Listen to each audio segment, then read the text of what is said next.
ഇന്നത്തെ ക്ലാസ്സിലേക്ക് എല്ലാവർക്കും സ്വാഗതം. നമ്മൾ സെൽസ് ആൻഡ് ബാറ്ററീസിലെ 11ാമത്തെ ക്ലാസ്സാണ്. അതിൽ types of charging method of secondary സെല്ലിലെ ചാർജിങ് മെത്തേഡിനെ പറ്റിയാണ് ഇന്നത്തെ ക്ലാസ്. കഴിഞ്ഞ ക്ലാസ്സിൽ ഗ്രൂപ്പിംഗ് ഓഫ് സെൽസ് നമ്മൾ പഠിച്ചു. സീരീസ് ആയിട്ടും പാരലായിട്ടും സീരീസ് പാരലായിട്ടും കണക്ട് ചെയ്യുന്നതിനെ പറ്റിയും അതെന്തിനാണ് എങ്ങനെയാണെന്നൊക്കെ നമ്മൾ ചർച്ച ചെയ്തു. ഇന്നത്തെ ക്ലാസ്സിൻ്റെ objectives: the end of this class trainee shall be able to, ഒന്നാമതായിട്ട് state the necessity of charging a battery, ഒരു ബാറ്ററി ചാർജ് ചെയ്യേണ്ട ആവശ്യകത.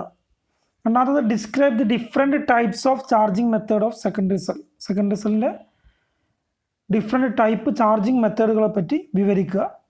പിന്നെ explain the purpose, construction and working principle of battery charger. Battery ചാർജറിൻ്റെ കൺസ്ട്രക്ഷനും പർപ്പസും working പ്രിൻസിപ്പിളും ചെറുതായിട്ടൊന്ന് പറഞ്ഞു പോകുന്നു. ഇത്രയാണ് ഇന്നത്തെ ക്ലാസ്സിൽ നമ്മൾ ചർച്ച ചെയ്യുന്നത്. അപ്പോൾ ആദ്യം നമുക്ക് നോക്കാം നെസസിറ്റി ഓഫ് ചാർജിങ്ങിൻ്റെ ആവശ്യകത എന്താണെന്നുള്ളതാണ്. ഒരു സെല്ലിൻ്റെ ഡിസ്ചാർജിങ് സമയത്ത് കെമിക്കൽ ആക്ഷൻ കാരണമായിട്ട് എന്ത് ചെയ്യും, ഈ active electrodes, positive and negative ഇലക്ട്രോഡ്സുകൾ ചെറുതാവുകയും അതുപോലെ തന്നെ ഇൻറ്റേർണൽ റെസിസ്റ്റൻസ് കൂടുകയും ചെയ്യും. അതുതന്നെ ലോ ഔട്ട്പുട്ടായിരിക്കും. അത് കാരണമായിട്ട് ലോ ഔട്ട്പുട്ടായിരിക്കും നമുക്ക് കിട്ടുക. അങ്ങനെ ഉള്ള സമയത്ത് എന്താണ്, നമുക്ക് ഔട്ട്പുട്ട് കിട്ടൂല. അപ്പോൾ നമ്മൾ എന്ത് ചെയ്യണം, ചാർജ് ചെയ്യണം. ടു റിവേഴ്സ് ദി ആക്ഷൻ, ഇങ്ങോട്ട് കറണ്ട് എടുത്തതിൻ്റെ നേരെ ഓപ്പോസിറ്റിൽ send a current through the ബാറ്ററിയിലേക്ക് എന്ത് ചെയ്യണം, കറണ്ട് അങ്ങോട്ട് കൊടുക്കണം. ഒരു DC കറണ്ട് അങ്ങോട്ട് സെൻഡ് ചെയ്യണം. എങ്ങനെ? To opposite the direction to that of discharge ചെയ്യുന്നതിൻ്റെ നേരെ ഓപ്പോസിറ്റ് ഡയറക്ഷനിൽ കറണ്ട് അങ്ങോട്ട് ബാറ്ററിയിലേക്ക് നമ്മൾ സെൻഡ് ചെയ്യുക. ആ പ്രോസസ്സിനെ പറയുന്ന പേരാണ് ചാർജിങ്. അപ്പോൾ ചാർജിങ്ങിന് എന്താണ്, ഡിസ്ചാർജ് ആയൊരു ബാറ്ററിയിൽ നിന്ന് നമുക്ക് ഔട്ട്പുട്ട് കിട്ടാതെ വരും. ഹയർ ഇൻറ്റേർണൽ റെസിസ്റ്റൻസും അതുപോലെ തന്നെ ഇലക്ട്രോഡ്സുകളുടെ മാറ്റവും കാരണം നമുക്ക് ഔട്ട്പുട്ട് കിട്ടാതെ വരും. അപ്പോൾ നമ്മൾ എന്ത് ചെയ്യണം, ചാർജ് ചെയ്യണം. ചാർജ് ചെയ്യുമ്പോൾ എന്താണ്, അത് നമ്മൾ ഇങ്ങോട്ട് ഡിസ്ചാർജ് സമയത്ത് കറണ്ട് ഒഴുകിയതിൻ്റെ നേരെ ഓപ്പോസിറ്റ് ഡയറക്ഷൻ നമ്മൾ ബാറ്ററിയിലേക്കൊരു കറണ്ട് അങ്ങോട്ട് സെൻഡ് ചെയ്യുന്ന പ്രോസസ്സിനെ പറഞ്ഞ പേരാണ് ചാർജിങ്. ഈ ചാർജിങ് നമ്മൾ ചെയ്യണത് എന്താണ്, ബാറ്ററി ചാർജർ ഉപയോഗിച്ചിട്ടാണ് നമ്മൾ ചാർജിങ് ചെയ്യുക. പിന്നെ ഈ മെത്തേഡ്സ് ഓഫ് ചാർജിങ്, എന്തൊക്കെ ചാർജിങ് മെത്തേഡുകളാണുള്ളത് നമുക്ക് നോക്കാം. ഒന്നാമത് ഈ methods of charging of secondary cells are: ഒന്നാമത്തത് കോൺസ്റ്റൻറ്റ് കറണ്ട് മെത്തേഡ്, പിന്നെ കോൺസ്റ്റൻറ്റ് പൊട്ടൻഷ്യൽ മെത്തേഡ് അല്ലെങ്കിൽ കോൺസ്റ്റൻറ്റ് വോൾട്ടേജ് മെത്തേഡ്, പിന്നെ റെക്ടിഫയർ മെത്തേഡ്. മൂന്നാമതായിട്ട് റെക്ടിഫയർ മെത്തേഡ്. ഒന്നാമത് നോക്കാം, കോൺസ്റ്റൻറ്റ് കറണ്ട് മെത്തേഡാണ്. കോൺസ്റ്റൻറ്റ് കറണ്ട് മെത്തേഡ് ഉപയോഗിക്കുന്നത് നമ്മുടെ സപ്ലൈ വോൾട്ടേജ് ഹയർ വോൾട്ടേജും DC വോൾട്ടേജ് ഹൈ വോൾട്ടേജാണ് നമുക്ക് സപ്ലൈ വോൾട്ടേജ്. 220 അല്ലെങ്കിൽ 110 വോൾട്ടൊക്കെയാണ് ഉള്ളത്. നമുക്ക് 220 അല്ലെങ്കിൽ 110 വോൾട്ടൊക്കെ ഹൈ വോൾട്ടേജാണ് നമ്മുടെ സപ്ലൈ വോൾട്ടേജ്. എന്നാലോ നമ്മളെ ബാറ്ററിയോ is of low voltage. Battery low വോൾട്ടേജും ആണെങ്കിലാണ് കോൺസ്റ്റൻറ്റ് കറണ്ട് മെത്തേഡ് നമ്മൾ ഉപയോഗിക്കുക. ഇത് 6 വോൾട്ടിൻ്റെതോ 12 വോൾട്ടിൻ്റെ ഒക്കെ ബാറ്ററിയാണ്. എന്നാലോ നമ്മൾ സപ്ലൈ 230 അല്ലെങ്കിൽ 110 ഒക്കെ ഹൈ വോൾട്ടേജ് സപ്ലൈ ആണെങ്കിൽ നമ്മൾ കോൺസ്റ്റൻറ്റ് കറണ്ട് മെത്തേഡ് ഉപയോഗിക്കും. അപ്പോൾ ഈ സപ്ലൈ വോൾട്ടേജിനേക്കാൾ നമ്മുടെ ബാറ്ററിയുടെ EMF വളരെ കുറവാണ്, കമ്പയർ ചെയ്യുമ്പോൾ വളരെ കുറവാണെങ്കിൽ ആ സമയത്ത് നമ്മളെന്താണ്, ഈ ഹൈ വോൾട്ടേജാണ് നമ്മളത്, ഇവിടെയാണെങ്കിൽ ലോ വോൾട്ടേജുമാണ്. അപ്പോൾ അതിനിടക്ക് നമ്മളെന്ത് കൊടുക്കും, ഒരു ലാമ്പ് ലോഡോ, ഇവിടെ ഒരു ലാമ്പ് ലോഡാണ്, ഇത് ലാമ്പാണ്, ഇത് സ്വിച്ചാണ്, ഒരു ലാമ്പ് ലോഡോ അല്ലെങ്കിൽ വാരിയബിൾ റെസിസ്റ്ററോ സീരീസ് ആയിട്ട് കൊടുക്കും.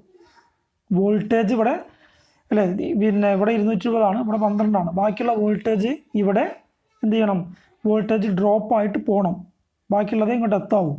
അപ്പോൾ ഇവിടെ വോൾട്ടേജ് ഡ്രോപ്പ് ആവുന്നതിന് വേണ്ടി നമ്മളൊരു ലാമ്പ് ലോഡോ അല്ലെങ്കിൽ വാരിയബിൾ റെസിസ്റ്ററോ ഇവിടെ കണക്ട് ചെയ്യും.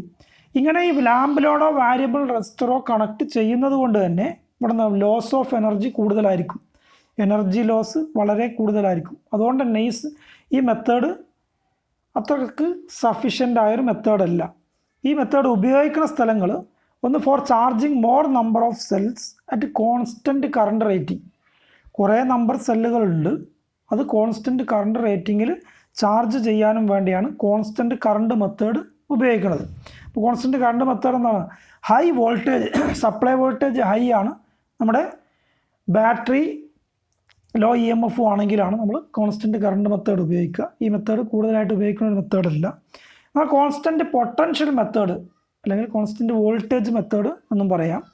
ഇതാണ് സാധാരണ നമ്മൾ ഉപയോഗിക്കുക. ഈ മെത്തേഡിൽ voltage maintain at a fixed value about 2.3 volt per cell. ഈ മെത്തേഡിൽ നമ്മളെന്താണ്, ലോ വോൾട്ടേജ് തന്നെയാണ്. ഇവിടെ എന്താണ്, ഈ ഒരു സെല്ലിന്, ഇത് ബാറ്ററിയാണ്, ഒരു സെല്ലിന് എത്രയാണ് വോൾട്ടേജ് നമ്മൾ പറഞ്ഞത് അല്ലേ? ലെഡ് ആസിഡ് സെല്ലിൻ്റെ ഒരു സെല്ലിന് എത്രയാണ് അല്ലേ? 2.1 വോൾട്ട് ആയിരിക്കും. അപ്പോൾ ആ 2.1 വോൾട്ട് തന്നെ ചാർജിങ്ങിന് കൊടുത്താൽ എന്ത് ചെയ്യില്ല, പൊട്ടൻഷ്യൽ ഡിഫറൻസ് ഉണ്ടാവില്ല അല്ലേ? ഇവിടെയും 2.1, ഇവിടെയും 2.1 എന്ന് പറഞ്ഞാൽ ഡിസ്ചാർജിലായ ബാറ്ററിയും 2.1, ഇവിടെയും 2.1 ഉണ്ടായാൽ എന്താണ്, ഡിസ്ചാർജിലാകുമ്പോൾ 1.8 ഉണ്ടാവും. നമ്മൾ 2.1 ഇവിടെ കൊടുത്താൽ എന്ത് ചെയ്യും, കുറച്ച് നേരം ചാർജ് ചെയ്യും. ഏതുവരെ? അത് ഫുള്ളായിട്ട് ചാർജ് ചെയ്യാൻ കഴിയില്ല, കാരണം 2.1 ആകുമ്പോഴേക്കും നിർത്തും. അപ്പോൾ നമ്മൾ എന്ത് ചെയ്യണം, ഇവിടെ 2.1 ആണ് ഇതിൻ്റെ ഫുള്ളി ചാർജ് ആയാൽ. അപ്പോൾ 2.1 തന്നെ കൊടുത്താൽ പോരാ, നമ്മൾ എന്ത് ചെയ്യണം, ഒരു 2.3 വോൾട്ടെങ്കിലും ഒരു സെല്ലിന് കിട്ടുന്ന രീതിയിൽ നമ്മൾ എന്ത് ചെയ്യും, ഇതിൽ സെറ്റ് ചെയ്യും. അങ്ങനെയാണ് constant potential method. The current decrease as the charging proceed. അപ്പോൾ കറണ്ട് എന്ത് ചെയ്യും, ഫസ്റ്റിൽ നമ്മളിവിടെ 2.3 വോൾട്ട് കൊടുത്തു, അപ്പോൾ ഇവിടെ എന്താണ് 1.8 ആയിരിക്കും. അപ്പോൾ എന്ത് ചെയ്യും, ഹൈ അല്ലേ, പൊട്ടൻഷ്യൽ ഡിഫറൻസ് കൂടുതലാണ്. ആ പൊട്ടൻഷ്യൽ ഡിഫറൻസ് കൂടുതലുണ്ടാകുമ്പോൾ എന്ത് ചെയ്യും, കറണ്ട് കൂടുതലായിട്ട് ഒഴുകും. പിന്നെ ഇവിടെ ചാർജ് ആകുമ്പോൾ എന്ത് ചെയ്യും, അത് 2 ആവും, 2 വോൾട്ട് ആകുമ്പോൾ എന്ത് ചെയ്യും, കറണ്ട് അല്ലേ, പൊട്ടൻഷ്യൽ ഡിഫറൻസ് കുറയാണ്. പൊട്ടൻഷ്യൽ ഡിഫറൻസ് കുറയുമ്പോൾ എന്ത് ചെയ്യും, കറണ്ടിൻ്റെ ഒഴുകുന്ന അളവ് കുറയും. അപ്പോൾ എന്താണ്, ചാർജ് ആവുന്നതിനനുസരിച്ച് ചാർജിങ് പിന്നെ മുമ്പോട്ട് പോകുന്നതിനനുസരിച്ച് എന്ത് ചെയ്യും, കറണ്ട് ഇങ്ങനെ ഡിക്രീസ് ചെയ്ത് വരും. അപ്പോൾ തുടക്കത്തിൽ ഹൈ കറണ്ട് ഉണ്ടാവും, പിന്നെ എന്ത് ചെയ്യും, കറണ്ട് ഇങ്ങനെ കുറഞ്ഞു വരും. അങ്ങനെയാണ് ഈ കോൺസ്റ്റൻറ്റ് പൊട്ടൻഷ്യൽ മെത്തേഡിൽ ചാർജിങ് നടക്കുക. ഒരു വാരിയബിൾ റെസിസ്റ്റർ നമ്മൾ കണക്ട് ചെയ്യും.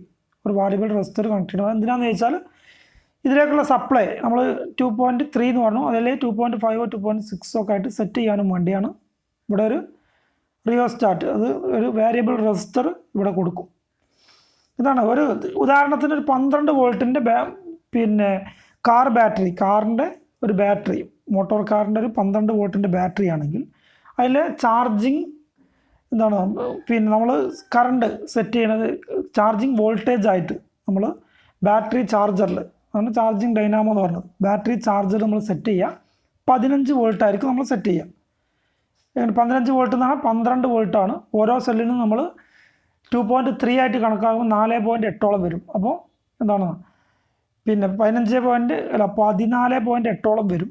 അപ്പോൾ 15 വോൾട്ടായിട്ട് നമ്മൾ എന്ത് ചെയ്യും, സെറ്റ് ചെയ്യും. അപ്പോൾ 12 വോൾട്ടിൻ്റെ ബാറ്ററി ചാർജ് ചെയ്യാനും വേണ്ടി ഏകദേശം നമ്മൾ 15 വോൾട്ട് ബാറ്ററി ചാർജറിൽ സെറ്റ് ചെയ്തിട്ടാണ് കൊടുക്കുക. പിന്നെ ഈ കോൺസ്റ്റൻറ്റ് കറണ്ട് മെത്തേഡുമായിട്ട് ഈ പിന്നെ കോൺസ്റ്റൻറ്റ് പൊട്ടൻഷ്യൽ മെത്തേഡ് നമ്മൾ കമ്പയർ ചെയ്യുകയാണെങ്കിൽ ഇതിൽ ലെസ് പവർ ലോസ്റ്റ് അല്ലേ, പവർ വേസ്റ്റ് ആണതും കുറവായിരിക്കും.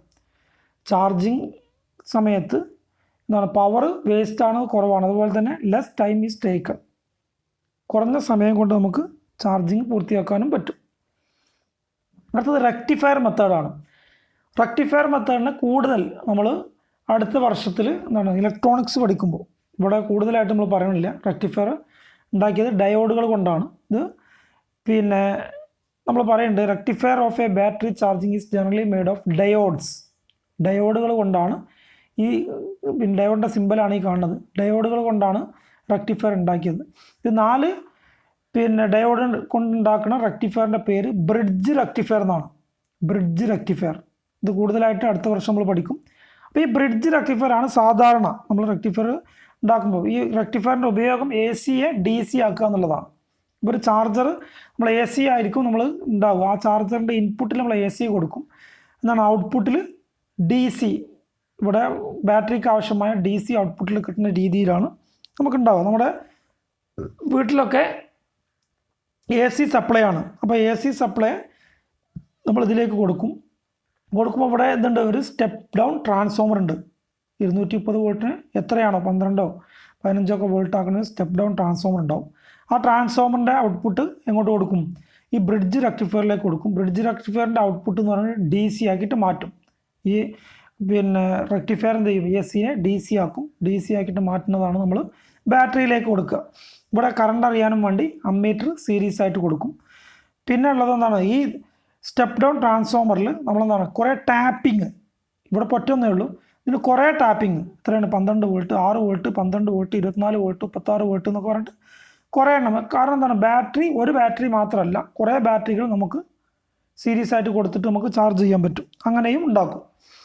അപ്പോൾ അതാണ് ഒരു ട്രാൻസ്ഫോമർ. നമ്മൾ പറഞ്ഞു സ്റ്റെപ്പ് ഡൗൺ ട്രാൻസ്ഫോമർ ആണ് ഇതിൽ ഉപയോഗിക്കുക. എന്താണ് 220/12 220 പിന്നെ 24 അല്ലെങ്കിൽ കുറേ ടാപ്പിംഗ് ഉള്ള സ്റ്റെപ്പ് ഡൗൺ ട്രാൻസ്ഫോമറാണ് നമ്മളിതിന് ഉപയോഗിക്കുക, സൂട്ടബിൾ ആയിട്ടുള്ള. പിന്നെ അമ്മീറ്റർ, വോൾട്ട് മീറ്റർ, പിന്നെ സ്വിച്ച്, ഫ്യൂസ് ഒക്കെ ഇതിൽ നമ്മൾ കൊടുക്കും. അങ്ങനെ ഒരു ചാർജറായിട്ട് ഇതിന് മാറ്റും. റെക്ടിഫയർ മെത്തേഡിൽ അങ്ങനെയാണ് ഉപയോഗിക്കുക. പിന്നെ കൂടുതലായിട്ട് നമ്മൾ അടുത്ത വർഷത്തിൽ പഠിക്കും. പിന്നെ ട്രിക്കിൾ ചാർജിങ് അല്ലേ, ഒരു സൾഫേഷൻ ഇല്ലാതാക്കുക അല്ലേ, ഹാർഡ് സൾഫേഷൻ ഇല്ലാതാക്കാനും വേണ്ടി നമ്മൾ പറഞ്ഞു ട്രിക്കിൾ ചാർജിങ്. എന്താണ് ട്രിക്കിൾ ചാർജ് എന്ന് ചോദിച്ചാൽ, when the battery is charged at a very low rate, that is 2 to 3% of a normal rate for a long period, it is said to be a trickle charge. എന്താണ്, ഒരു battery നമ്മൾ charge ചെയ്യുമ്പോൾ എന്താണ് very low റേറ്റിൽ എന്ന് പറഞ്ഞാൽ normal current എത്രയാണോ അല്ലേ, ചാർജ് ചെയ്യുന്ന ഒരു കറണ്ട് ഉണ്ടാവുമല്ലോ, നോർമൽ കറണ്ട്, ആ നോർമൽ കറണ്ടിൻ്റെ 2-3% വളരെ കുറഞ്ഞ പിന്നെ റേറ്റിൽ, വെരി ലോ റേറ്റിൽ നമ്മൾ ചാർജ് ചെയ്യുക. എങ്ങനെ, കുറേ സമയത്തേക്ക്. അതിനെയാണ് ട്രിക്കിൾ ചാർജിങ് എന്ന് പറയുക. ട്രിക്കിൾ ചാർജിങ് നമ്മൾ ഉപയോഗിക്കുന്ന സ്ഥലങ്ങൾ എന്താണ്, for central or substation batteries. സബ്സ്റ്റേഷനിലൊക്കെ ബാറ്ററി ഉണ്ടാവും. അതുപോലെ തന്നെ എമർജൻസി ലൈറ്റിംഗ് സിസ്റ്റം. ഇതിൻ്റെ പ്രത്യേകത എന്താണെന്ന് വെച്ചാൽ, എമർജൻസി സമയത്ത് മാത്രമേ നമ്മൾ എന്ത് ചെയ്യണുള്ളൂ, ഈ ബാറ്ററി ഉപയോഗിക്കുള്ളൂ. അല്ലാത്ത സമയത്തൊക്കെ ഇത് എന്ത് ചെയ്യണം, വെറുതെ കിടക്കുകയാണ്. അപ്പോൾ വെറുതെ നമ്മൾ കുറേ കാലത്തേക്ക് വെറുതെ കിടക്കുമ്പോൾ എന്ത് ചെയ്യും, ഇത് നമ്മൾ പറയണത് ഓട്ടോമാറ്റിക്കായിട്ട് ചാർജ് കുറയും അല്ലെ. ആ ചാർജ് കുറയുമ്പോൾ അത് സൾഫേഷനൊക്കെ കാരണമാവും. അപ്പോൾ എന്താണ്, ഈ കുറേ സമയം നമ്മൾ കുറേ കാലം നമ്മൾ പിന്നെ ഉപയോഗിക്കാതെ വെക്കണ ബാറ്ററികൾ ചാർജ് ചെയ്യാൻ ഈ ട്രിക്കിൾ ചാർജിങ്, ആ സമയത്ത് എന്ത് ചെയ്യും, നമ്മൾ ഈ ട്രിക്കിൾ ചാർജിങ് ഉപയോഗിക്കും. എങ്ങനെയാണ്, വളരെ കുറഞ്ഞൊരു പിന്നെ കറണ്ട് എപ്പോഴും അതിലേക്ക് നമ്മൾ കുറേ അല്ലേ അതിലേക്ക് ഇങ്ങനെ ഒഴുക്കിക്കൊണ്ടിരിക്കും. അതിനെയാണ് ട്രിക്കിൾ ചാർജിങ് എന്ന് പറയുക. അപ്പോൾ ഒരു ബാറ്ററി വെരി ലോ റേറ്റിൽ 2 to 3% ഓഫ് നോർമൽ റേറ്റ്, നമ്മൾ ചാർജ് ചെയ്യുന്ന നോർമൽ കറണ്ട് റേറ്റ് എത്രയാണോ അതിൻ്റെ 2-3% റേറ്റിൽ കുറേ സമയം ലോങ് പീരിയഡിൽ ചാർജ് ചെയ്യുന്ന ചാർജിങ്ങിനെയാണ് നമ്മൾ ട്രിക്കിൾ ചാർജ് എന്ന് പറയുക. അപ്പോൾ ട്രിക്കിൾ ചാർജിങ് ഉപയോഗിക്കുന്നത് ഒന്ന് സെൻട്രൽ ഓർ സബ്സ്റ്റേഷൻ ബാറ്ററീസ്, നമ്മളെ പിന്നെ ഇലക്ട്രിസിറ്റി ബോർഡിൻ്റെ സബ്സ്റ്റേഷനിലോ അല്ലെങ്കിൽ സെൻട്രൽ അല്ലെങ്കിൽ സബ്സ്റ്റേഷനിലൊക്കെ ബാറ്ററി. അതുപോലെ തന്നെ ഫോർ എമർജൻസി ലൈറ്റിംഗ് സിസ്റ്റം. ആ എമർജൻസി വരുമ്പോൾ മാത്രമേ അത് ഉപയോഗിക്കുള്ളൂ. അല്ലാത്ത സമയത്തൊക്കെ അത് വെറുതെ കിടക്കുക, വെറുതെ ബാറ്ററി എന്ത് ചെയ്യില്ല, ഉപയോഗിക്കണില്ല. ആ സമയത്തൊക്കെ നമ്മൾ ട്രിക്കിൾ ചാർജിങ് ഉപയോഗിക്കും. ട്രിക്കിൾ ചാർജ് ചെയ്തിട്ട് അവിടെ വളരെ കുറഞ്ഞൊരു ചാർജ് എപ്പോഴും അതിന് കൊടുത്തുകൊണ്ടിരിക്കും. അതിനാണ് ട്രിക്കിൾ ചാർജ് എന്ന് പറയുക. പിന്നെ അടുത്തത് ഇനീഷ്യൽ ചാർജ്. ഇനീഷ്യൽ എന്ന് പറഞ്ഞാൽ അതാണ് തുടക്കത്തിലുള്ള ചാർജ് അല്ലേ. The first charge of a new previous uncharged batteries called. ഇതിന് മുമ്പ് ചാർജ് ചെയ്യാത്ത ഒരു ഫസ്റ്റായിട്ട് ഒരു ബാറ്ററിയെ ചാർജ് ചെയ്യുന്നതിനാണ് ഇനീഷ്യൽ ചാർജിങ് എന്ന് പറയുക. എന്താണ്, the process that occurs inside the batteries called forming the cell. അപ്പോഴാണ് സെല്ലുകളൊക്കെ രൂപപ്പെട്ട് ഈ ഫസ്റ്റ് ഇനീഷ്യൽ ചാർജ് ചെയ്യുമ്പോഴാണ് നമ്മൾ പോസിറ്റീവ് നെഗറ്റീവ് സെല്ലുകളൊക്കെ രൂപാന്തരപ്പെട്ടിട്ട് ഇതൊരു ബാറ്ററി ആയിട്ട് മാറുക. അപ്പോൾ ഇനീഷ്യൽ ചാർജ് ആണ് ഒന്നാമതായിട്ട് ചെയ്യുന്നത്. First charge of a new, പുതിയൊരു ബാറ്ററി എന്താണ്, ഇതിനു മുമ്പ് ചാർജ് ചെയ്യാത്ത ഒരു പുതിയ ബാറ്ററി ആദ്യമായിട്ട് ചാർജ് ചെയ്യുന്നതിനാണ് ഇനീഷ്യൽ ചാർജിങ് എന്ന് പറയുക. ഇനി ഫ്രഷനിങ് ചാർജിങ്. എന്താണ് ഫ്രഷനിങ് ചാർജിങ്? നമ്മൾ പുതിയ ബാറ്ററി എന്ത് ചെയ്തു, ഫസ്റ്റ് ഇനീഷ്യൽ ചാർജിങ് ഒക്കെ ചെയ്തു വെച്ചു. എന്നിട്ട് എന്താണ്, a new battery is put into service for the first time. ആദ്യമായിട്ട് ഉപയോഗിക്കാനും വേണ്ടി നമ്മൾ എടുക്കുമ്പോൾ it may be given a brief charge to ensure that it start in a fully charge condition. ഇത് ഫസ്റ്റായിട്ട് ഉപയോഗിക്കുമ്പോൾ ഫുള്ളി ചാർജ് കണ്ടീഷൻ ആയിട്ടാണോ നമ്മൾ ഉപയോഗിക്കുന്നതെന്ന് ഉറപ്പാക്കാനും വേണ്ടി അല്ലേ. നമ്മൾ പിന്നെ മൊബൈലൊക്കെ വാങ്ങിയാൽ അല്ലേ, മൊബൈലൊക്കെ വാങ്ങിയ ഒരു 8 മണിക്കൂറോളം നമ്മൾ അല്ലേ ഫസ്റ്റ് ഒന്ന് കുത്തിടും. അപ്പോൾ ആ fresh charging, the kind of charge is called a freshening charging. അതിനാണ് ഫ്രഷനിങ് ചാർജിങ് എന്ന് പറയുക. ബൂസ്റ്റ് ചാർജ്, ഇത് ഇടയ്ക്ക് എക്സാമിന് ചോദിക്കുന്ന ഒരു ചോദ്യമാണ്. ഈ ബൂസ്റ്റ് ചാർജിങ് എന്താണ് അല്ലേ? ബൂസ്റ്റ് ചെയ്യാന്നല്ലേ നമ്മൾ. ആ ബൂസ്റ്റ് ചാർജ് എന്താണ്? If A battery is in dangerous of becoming over discharging during A working shift. നമ്മളെ ഒരു ബാറ്ററി എന്ത് ചെയ്തു, പിന്നെ ഓവർ ഡിസ്ചാർജിങ് ആയിപ്പോയി, അത് ഒരു നിലക്കും അത് എന്ത് ചെയ്യുന്നില്ല, നമ്മൾ സാധാ ചാർജിങ് ഒന്ന് കൊടുത്തിട്ട് അത് ചാർജ് ആവണില്ല. ആ സമയത്ത് you can give it A supplementary charge during A rest period. എന്ത് ചെയ്യുക, ഒരു സപ്ലിമെൻ്ററി ചാർജ് എന്നാൽ ഹൈ റേറ്റ് കറണ്ടിൽ, ഹൈ കറണ്ട് റേറ്റിൽ ഒരു ചെറിയ സമയത്തേക്ക് എന്ത് ചെയ്യുക, ഒരു സപ്ലിമെൻ്ററി ചാർജ് നമ്മൾ കൊടുക്കുന്നതിനാണ് ബൂസ്റ്റ് ചാർജിങ് എന്ന് പറയുക. അപ്പോൾ ഓവർ ഡിസ്ചാർജ് ആയ ബാറ്ററിയെ നമ്മൾ എന്ത് ചെയ്യുക, ഹൈ കറണ്ട് കൊടുത്തിട്ട് അത് ചാർജിങ് കണ്ടീഷനിലേക്ക് വരുത്താനും വേണ്ടി കൊടുക്കുന്ന ചാർജിങ്ങിനെയാണ് നമ്മൾ ബൂസ്റ്റ് ചാർജിങ് എന്ന് പറയുക. ഇത് നോർമൽ കറണ്ട് കൊടുത്താൽ എന്ത് ചെയ്യില്ല, നോർമൽ കറണ്ട് കൊടുത്തിട്ട് ചാർജ് ചെയ്താൽ ഇത് ചാർജ് ആവില്ല. അങ്ങനത്തെ എന്ത് ചെയ്യുക, ഒരു ബൂസ്റ്റ് ചാർജിങ് കൂടെ കൊടുത്താൽ ചിലപ്പോൾ എന്ത് ചെയ്യും, അത് പിന്നെ ചാർജ് ചെയ്യാൻ തുടങ്ങും. പിന്നെ നമ്മൾ സാധാ ചാർജിങ് കറണ്ട് കൊടുക്കുക. അപ്പോൾ this boost charge is not a conventional method. ഇത് സാധാരണ ഒരു കൺവെൻഷണൽ മെത്തേഡ് അല്ല, നമ്മൾ ഉപയോഗിക്കുന്ന എന്താണ്, പരമ്പരാഗതമായിട്ട് ഉപയോഗിക്കുന്ന മെത്തേഡ് അല്ല. പിന്നെ എന്താണ്, സാധാ ചാർജിങ് സ്റ്റോറേജ് ബാറ്ററി ചാർജ് ചെയ്യാൻ ഉപയോഗിക്കുന്ന ഒരു മെത്തേഡല്ല. ഇതെന്താണ്, ഇത് ഓവർ ഡിസ്ചാർജിങ് ആയ ബാറ്ററിയെ എന്ത് ചെയ്യുക, ചാർജിങ് കണ്ടീഷനിലേക്ക് കൊണ്ടുവരാനും വേണ്ടി നമ്മൾ ഉപയോഗിക്കുന്ന ഒരു മെത്തേഡാണ്. It is not recommend as a standard പ്രൊസീജിയറിൽ റെക്കമെൻഡ് ചെയ്യുന്നില്ല. ഇതെന്താണ്, it is generally a high rate charge of a short duration.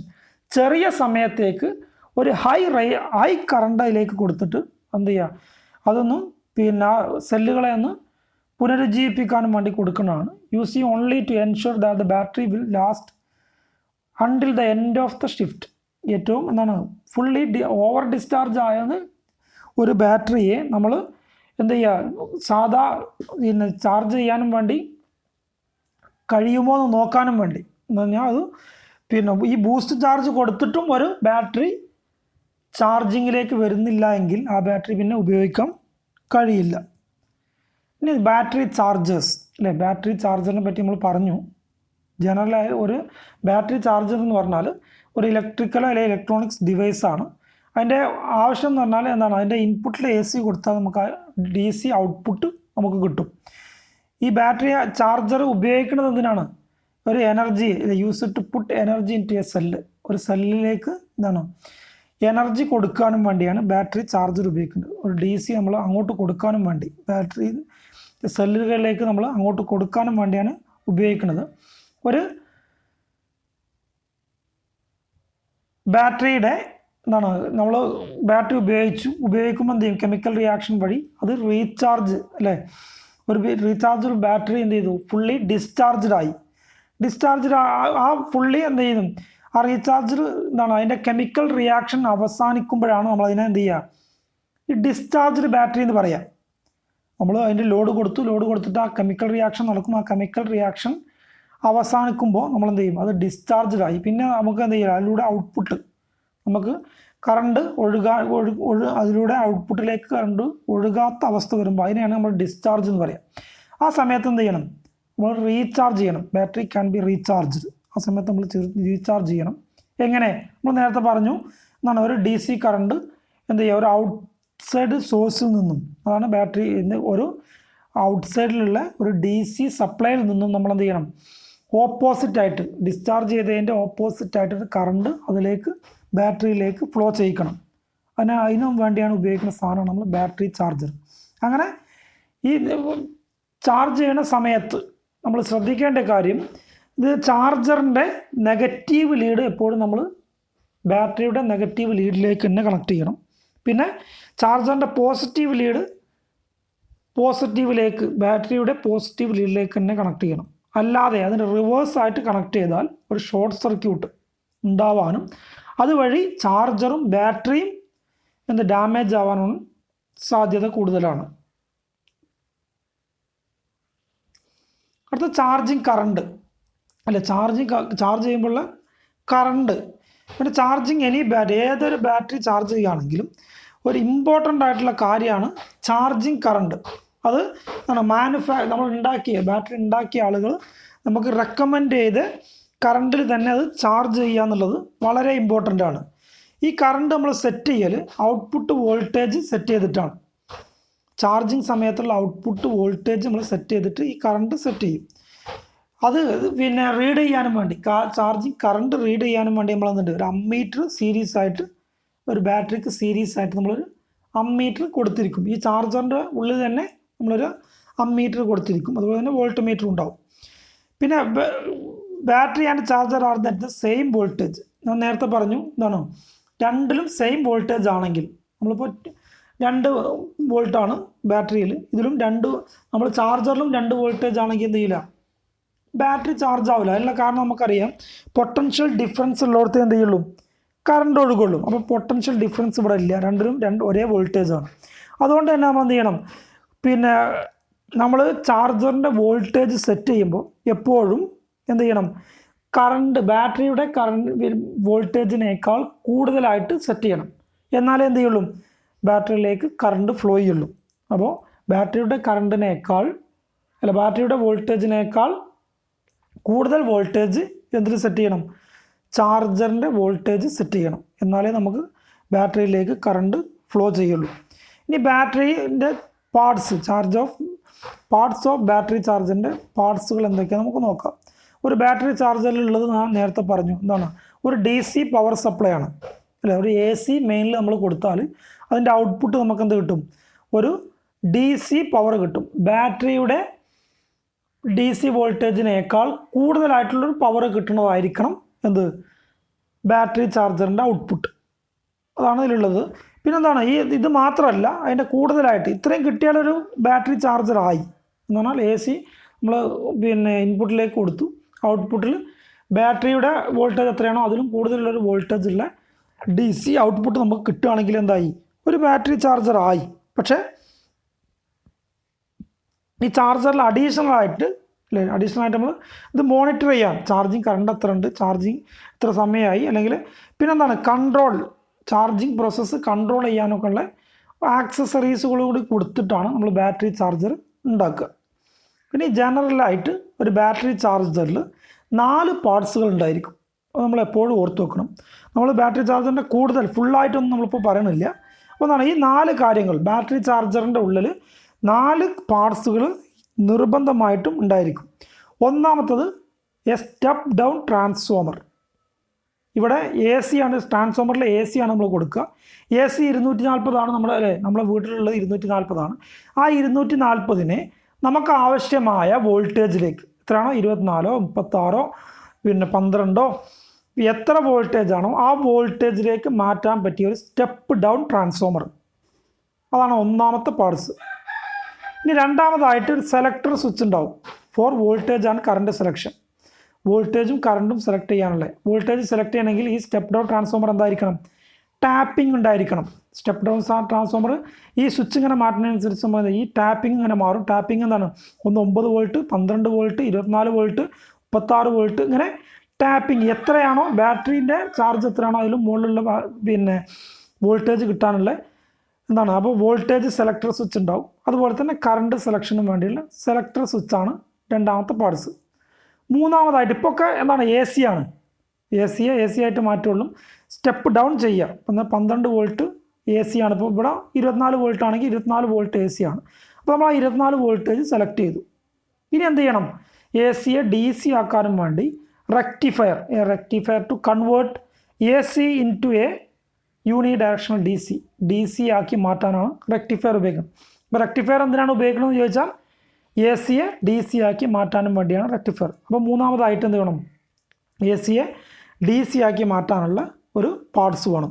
അപ്പോൾ ഒന്നാമത് സ്റ്റെപ്പ് ഡൗൺ ട്രാൻസ്ഫോമർ വേണം, പിന്നെ ഒരു സെലക്ടർ സ്വിച്ച്, അത് വോൾട്ടേജും കറണ്ടും സെലക്ട് ചെയ്യാനുള്ള സ്വിച്ച് വേണം, പിന്നെ റെക്ടിഫയർ ACയെ DC ആക്കി മാറ്റാൻ അല്ലേ. ACയെ DC ആക്കി മാറ്റാൻ പിന്നെന്താണ്, ബാറ്ററിയിലേക്ക് കൊടുക്കാം. പക്ഷേ നമ്മൾ അതിൻ്റെ മുമ്പ് ഒരു കാര്യം കൂടി കൊടുക്കുന്നുണ്ട്, കറണ്ട് ലിമിറ്റിംഗ് റെസിസ്റ്റർ. എന്തിനാണ്, prevent flow of excessive charging current into the battery under charge. Charge ചെയ്യുന്ന സമയത്ത് ബാറ്ററിയിലേക്ക് ഹൈ കറണ്ട് ഫ്ലോ ചെയ്യാതിരിക്കാനും വേണ്ടി, അത് തടയാനും വേണ്ടി, ഹൈ കറണ്ട് അല്ലെങ്കിൽ എക്സസീവ് കറണ്ട് ഫ്ലോ ചെയ്യുന്നതും തടയാനും വേണ്ടി നമ്മളെന്താണ്, ഒരു കറണ്ട് ലിമിറ്റിംഗ് റെസിസ്റ്ററും കൊടുത്തിരിക്കും. ഈ 4 പാർട്സും ഒരു ബാറ്ററി ചാർജറിൽ ഉണ്ടായിരിക്കണം. പിന്നെ ബാറ്ററിയിലേക്ക് നമ്മൾ കണക്ഷൻ കൊടുക്കും. അപ്പോൾ എന്താണ് ഒരു ബാറ്ററി ചാർജറിൽ അടങ്ങിയിരിക്കുന്ന 4 പാർട്സുകൾ. ഒന്നാമത്തത് ഒരു സ്റ്റെപ്പ് ഡൗൺ ട്രാൻസ്ഫോമർ, രണ്ടാമത്തൊരു എന്താണ് വോൾട്ടേജും കറണ്ടൊക്കെ സെലക്ട് ചെയ്യാനുള്ളൊരു സെലക്ടർ സ്വിച്ച്, പിന്നെ AC DC ആക്കാനുള്ള ഒരു റെക്ടിഫയർ, നാലാമത്തത് കറണ്ട് ലിമിറ്റിംഗ് റെസിസ്റ്റർ. എന്തിനാണ്? ബാറ്ററി ചാർജ് ചെയ്യുന്ന സമയത്ത് അതിലേക്ക് excessive charging current, high charging current ഒഴുകുന്നത് തടയാനും വേണ്ടി ഒരു കറണ്ട് ലിമിറ്റിംഗ് റെസിസ്റ്ററും ഉപയോഗിക്കും. ഇതാണ് ബാറ്ററി ചാർജറുടെ മൊത്തത്തിലുള്ളൊരു ഇതിൻ്റെ പാർട്സ്. ഇത്രയും ആയാൽ നമുക്കൊരു ബാറ്ററി ചാർജറായി. അപ്പോൾ ഇന്ന് നമ്മൾ ചർച്ച ചെയ്ത കാര്യങ്ങൾ, ഒന്ന് നെസസിറ്റി ബാറ്ററി ചാർജ് ചെയ്യേണ്ട ആവശ്യകത, രണ്ടാമത് different type of charging method നമ്മൾ ചർച്ച ചെയ്തു, പിന്നെ എന്താണ് explain purpose, construction and working principle. Battery ചാർജറിൻ്റെ പർപ്പസും കൺസ്ട്രക്ഷനും വർക്കിംഗ് പ്രിൻസിപ്പിളും ഒക്കെ നമ്മൾ പറഞ്ഞു. അപ്പോൾ ഇന്നത്തെ ക്ലാസ് വളരെ ഇമ്പോർട്ടൻ്റ് ആയിട്ടുള്ള കുറേ ചോദ്യങ്ങൾ, കോൺസ്റ്റൻറ്റ് പിന്നെ കറണ്ട് മെത്തേഡ് എപ്പോഴാണ് ഉപയോഗിക്കുക, അല്ലെങ്കിൽ കോൺസ്റ്റൻറ്റ് വോൾട്ടേജ് മെത്തേഡിൽ പിന്നെ ഉപയോഗിക്കുന്നത് എപ്പോഴാണ് എന്നുള്ള ചോദ്യങ്ങൾ, ഇലക്ട്രിക്കൽ ചാർജിങ് എന്താണ്, ബൂസ്റ്റ് ചാർജിങ് എന്താണ്, അതുപോലെ തന്നെ പിന്നെ കുറേ ക്വസ്റ്റ്യൻസ് ചോദിക്കാൻ സാധ്യതയുള്ളൊരു പോർഷനാണ്. അപ്പോൾ എല്ലാവരും കണ്ട് മനസ്സിലാക്കി പഠിക്കുക. അടുത്ത നെക്സ്റ്റ് ലെസൺ സോളാർ സെല്ലാണ്. ഈ പിന്നെ ചാപ്റ്ററിലെ അവസാനത്തെ ക്ലാസ്സാണ് സോളാർ സെല്ല്. അവസാനത്തെ ലെസൺ സോളാർ സെല്ലാണ്. അടുത്ത ഇതിൽ സോളാർ സെല്ലിനെ പറ്റി വളരെ കുറഞ്ഞ രീതിയിൽ നമ്മളൊന്ന് എങ്ങനെയാണത് വർക്ക് ചെയ്യുന്നതെന്നും എന്തൊക്കെയാണ് ഉള്ളത്, എത്രയാണ് വോൾട്ടേജ്, അങ്ങനത്തെ കാര്യങ്ങൾ കുറഞ്ഞ രീതിയിൽ നമ്മൾ സോളാർ സെല്ലിനെ പറ്റി അടുത്ത ക്ലാസ്സിൽ പറയും. അതോടുകൂടി ഈ ചാപ്റ്റർ സെൽസ് ആൻഡ് ബാറ്ററീസ് എന്നുള്ള ചാപ്റ്റർ അവസാനിക്കും. എല്ലാവരും ഇന്നത്തെ ക്ലാസ് കണ്ട് മനസ്സിലാക്കി പഠിക്കുക. എല്ലാവർക്കും നന്ദി.